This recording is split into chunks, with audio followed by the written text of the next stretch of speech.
Very excited to be joined now with the head coach of the Steinbach Pistons, Paul Dyck. Paul, your team right near the top of the standings again this year. Just give us an overview of how you felt the year's gone so far.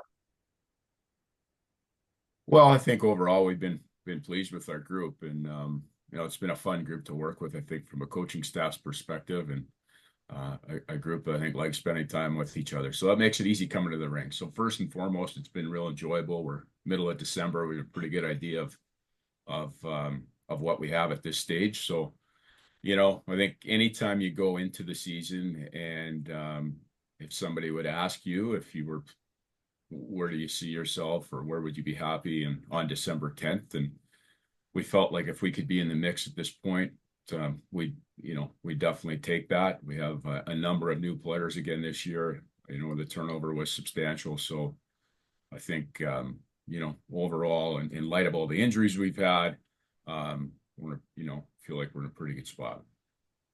Yeah, you mentioned some of the new bodies, but you came back with a good crop of players from last year as well. Just how much easier is that to instill the culture of your club with guys like Connor Peranuzzi, Jackson Kostiak, Noah Zabo coming back? Well, no question that's been beneficial for us. And, some of our key guys were returning back end, Spanny and Zabs. Two new goaltenders, which hasn't been the norm here necessarily. But then up front with News and Noter and guys like that know what the expectations are. They're already starting to bring in some leadership, and then bringing Ty Paisley back, who's been was here as a 17 and an 18-year-old. So definitely some guys that know what expectations are, how we want to play. They're good character guys that are excellent in the room. So that definitely aids with continuation of culture. You mentioned some of the new guys that have stepped up, and a couple of guys have already committed this year. Brody Green and Reese Galt have both advanced in their educational and hockey careers. Just what's it been like to watch them kind of grow and, for them to get that commitment, especially so early this year? Yeah, it's been a lot of fun. Like, those guys are sponges. And Brody, we had seen firsthand last year in our league, so we knew that we knew kind of what he was capable of. We felt we knew what his strengths were, and we thought that if we got him into our environment, that there were some areas that I thought we'd see some growth in, and that's exactly what's taken place. So, both of those guys are trending in a really positive direction. Reese came in.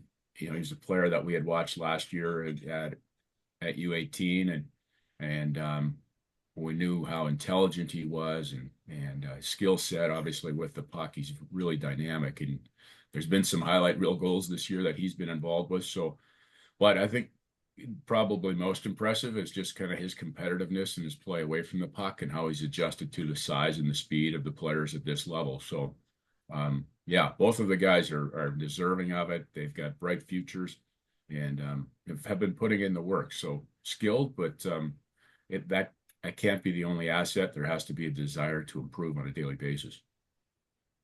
Last year, it was a difficult year location wise. You go from LaBrokery throughout the year, and then you have to play some finals games in Niverville. It was kind of a really strange nomadic year. This year, you knew you were going to be in LaBrokery. You knew all the ins and outs of the rink already. Did that make a difference heading into start this season? Yeah, I think so. There are players that were there the year before. No one really knew what to expect.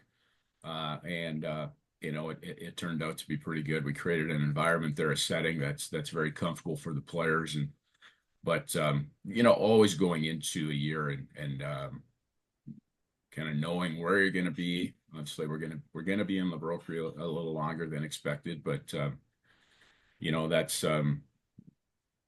it's been home here. So, and it's an arena that we've been playing well on. And so yeah, I think the comfort level going into the season was a little higher than the year before. Well, we say that we're playing in the Brook Route. We haven't spent a lot of time there, Paul. We've been on the road for the first few months, it feels like. To amass the record that you have, to be able to have done with the team what you have, just speak what it's been like, doing that basically away from home for the better part of the start of the year. Yeah, it seems like it's been forever since we've played at home, no question. We feel like we're a team that can have success on the road as well. I don't, I think part of it is I never want our players to use it as an excuse going on the road and so we've had our fair share of experience this year on it. Probably playing over 2/3 of our games so far on the road, but that's the way our schedule was built this year, and that's fine. So eventually we catch you up, and hopefully we can take advantage of those games at home. We talked about a couple guys that committed already. Grady Hoffman's a guy that committed as well. Noah Zabo committed last year, and he wanted to come back to Steinbach in the Manitoba Junior Hockey League this year. What does that say to you about the way that this league is, not only developing players, but retaining high-level players as well?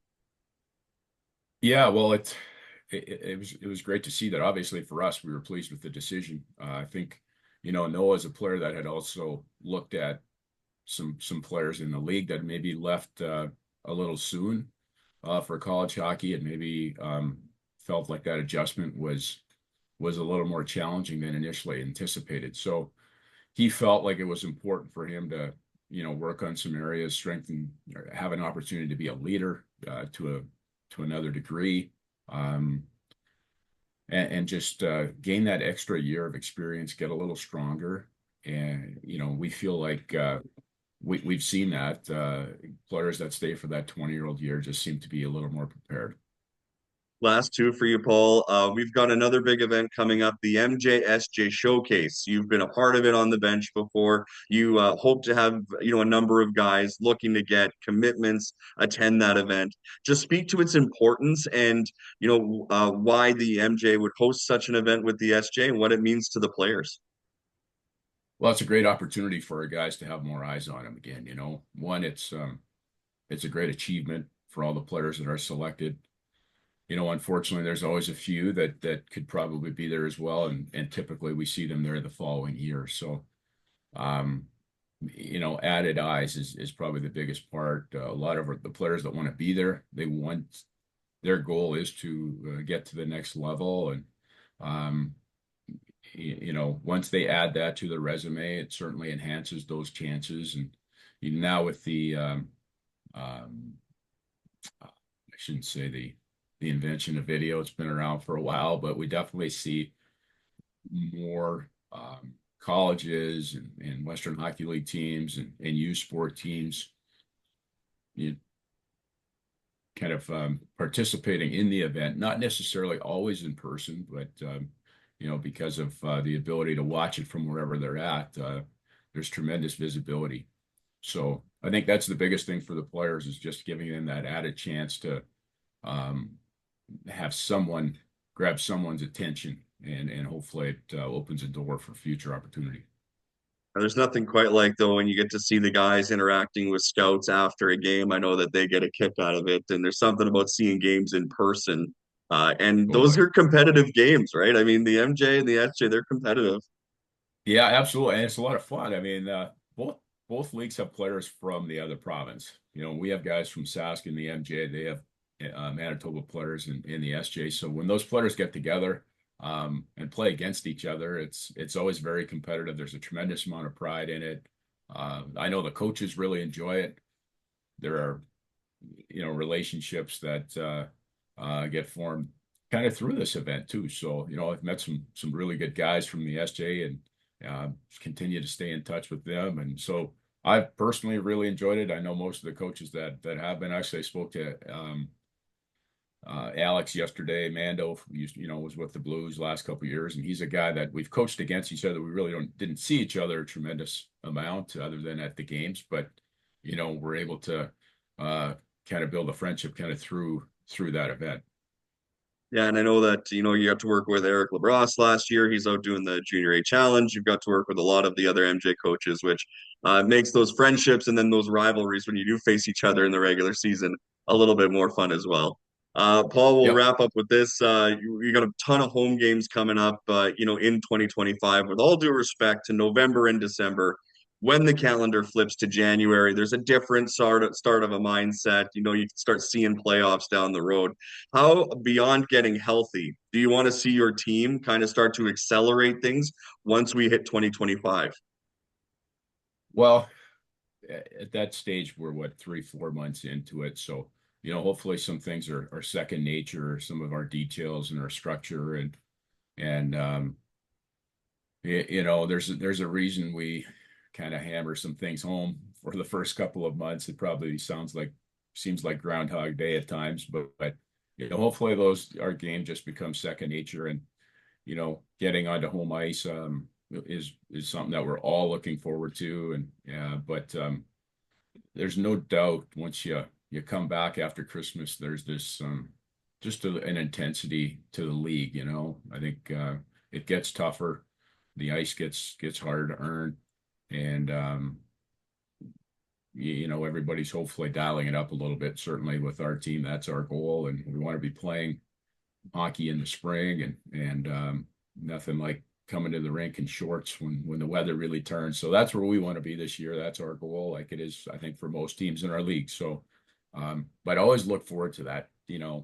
Every game matters just that much more, and those 2 points in the standings can be the difference on a team maybe getting home ice advantage in certain rounds. And it's going to be a dogfight in that MGEU East Division. Every 2 points matters. So coming down the stretch, it should be a lot of fun to watch. Paul, thanks for this. Always appreciate the time, and we'll see you around the rink. You bet. My pleasure, Dave. Thanks.